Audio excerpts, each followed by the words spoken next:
ফিলিস্তিনি ফটো সাংবাদিক হাসান ইসলাহি গত মঙ্গলবার সকালে দক্ষিণ গাজার খান ইউনুসে এক হাসপাতালে চিকিৎসাধীন অবস্থায় ইসরায়েলি বাহিনী তাকে হত্যা করে। এর আগে গত এপ্রিলে ইসরায়েলি বাহিনীর অপর এক হামলায় আহত হয়ে চিকিৎসাধীন ছিলেন তিনি। খান ইউনুসের নাসের মেডিকেল কমপ্লেক্সে ওই হামলায় হাসানের সঙ্গে আরও একজন নিহত হন।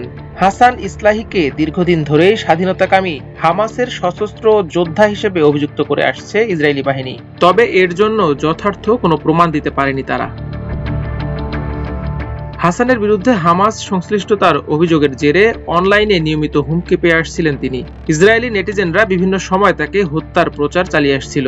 হাসান ছিলেন ফ্রিল্যান্সার ফটো সাংবাদিক। বিভিন্ন সময় গাজা থেকে আন্তর্জাতিক বিভিন্ন সংবাদ মাধ্যমের জন্য ছবি তুলেছিলেন তিনি। বিশেষ করে গাজার ফিলিস্তিনি স্বাধীনতাকামীদের 2023 সালের 7 অক্টোবরের অভিযানের বিভিন্ন চিত্র সরবরাহ করে তিনি পরিচিতি পেয়েছিলেন। হাসানের নিহত হওয়ার ঘটনায় শোকে ভেঙে পড়েছেন গাজার সাংবাদিকরা। সামাজিক যোগাযোগ মাধ্যমে বিভিন্ন পোস্টে তারা স্মরণ করছেন হাসানকে। আল জাজিরার গাজা প্রতিনিধি হিন্দ খুদরি এক্সে এক পোস্টে লেখেন, ইসরায়েল তোমাকে খুন করেছে হাসান। হাসপাতালের বিছানায় প্রতিরক্ষাহীন অবস্থায় ঘুমের মধ্যে তারা তোমাকে হত্যা করেছে। এক ইসরায়েলি হামলা থেকে বেঁচে যাওয়ার পর বহু দুর্ভোগ তোমার ওপর চাপানোর পর তারা তোমাকে হত্যা করেছে। তারা তোমাকে হত্যা করেছে কেননা তোমার কণ্ঠ প্রবল শক্তিশালী।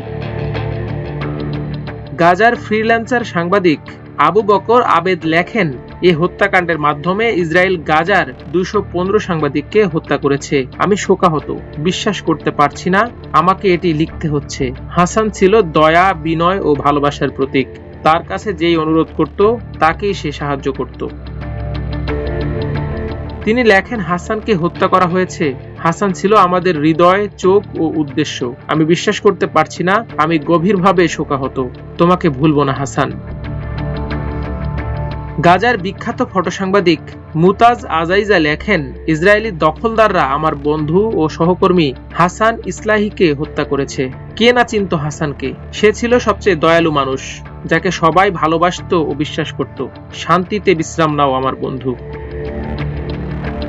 মাল্টিমিডিয়া ডেস্ক, আমার দেশ।